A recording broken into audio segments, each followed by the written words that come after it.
All right, everyone. Let's go ahead and talk about isotopes and atomic mass. But first, let's quickly review what we've learned before. We've learned that the atomic number for carbon here is number 6, and that shows the number of protons, and it shows for a neutral atom the number of electrons. Okay, the atomic mass down here shows in atomic mass units the total number of nucleons, or protons and neutrons, found inside the nucleus. All right. Isotopes are the next topic, and there are three isotopes of hydrogen. All right. There's protium, deuterium, and tritium. And notice that the only thing that changes here is the total number of neutrons. Okay. So atoms of the same element that differ in mass are called isotopes. And it's important to remember that they're the same element. Isotopes have the same number of protons, but different number of neutrons. Okay, so notice in each of these cases, we have hydrogen, and that is given by the fact that there's only one proton here. All right. However, the atomic mass will change.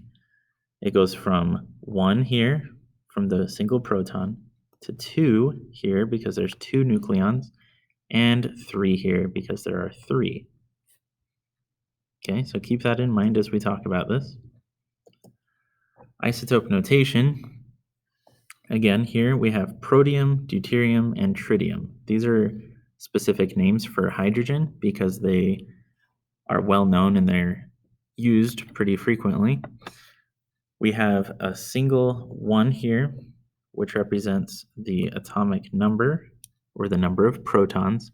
And up here in the top left, we have a changing number that represents the atomic mass or the mass of the nucleus. Okay. So going along with that, I have a quick question for you to introduce the next topic. What would be the average weight of a student if 70% of you weigh 100 pounds and 30% of you weigh 200 pounds? All right, so this seems sort of like a random question, but it brings up a good point here. Let's go ahead and do this.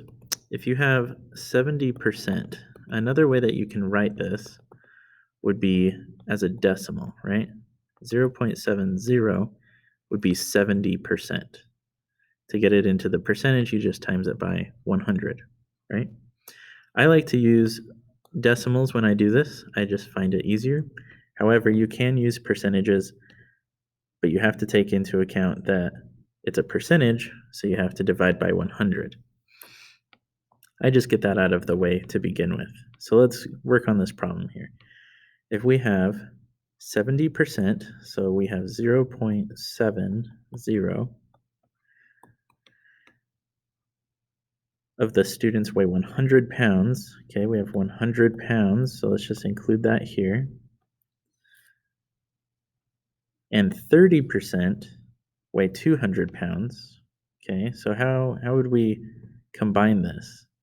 We just set it up as an equation where we add the two parts. So we have this part over here, which represents the 100-pound students, of which there are 70% of the class as a total. And we're going to add to that the 30%. So let's represent this as a decimal, 0.30. Multiply that by the 200 pounds.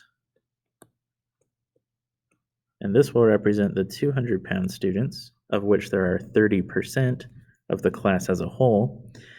Once you do this, it's a pretty straightforward equation here. So you have 0.7 times 100, which of course is 70 pounds is our unit, and 200 times 0.3 is going to be 60 pounds, And that gives you a total average of 130 pounds. And that is what's called a weighted average for the students in this particular made-up class, okay? So the average is a result of 70% of the students weighing 100 pounds and 30% of the students weighing 200 pounds.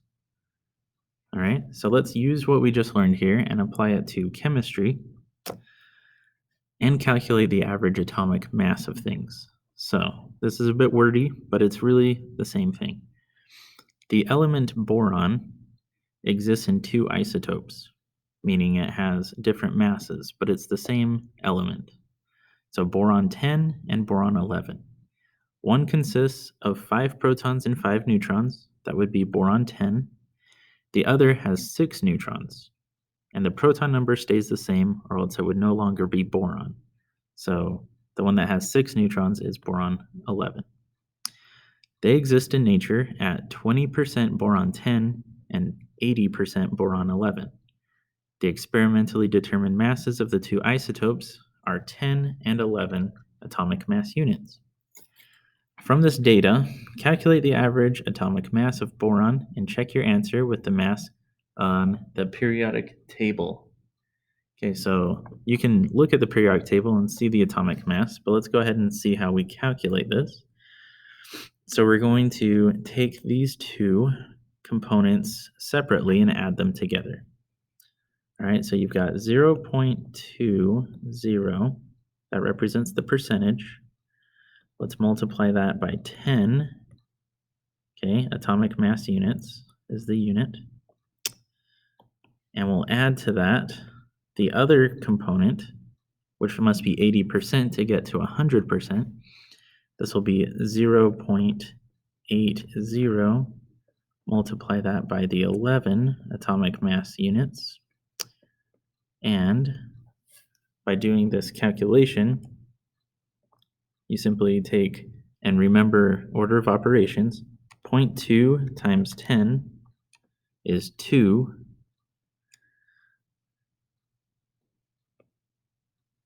Two atomic mass units. And we're going to add to that the 0.8 times 11, which is 8.8. For a total of 10.8 atomic mass units. And if you check this answer with what you see on the periodic table, you'll see that we did this correctly. All right, so it's really that simple, calculating the average atomic mass of things. All right, that's all I have for you guys. There are some practice worksheets that you may do and correct your work with the practice key videos online. So go ahead and do that and have some fun with it.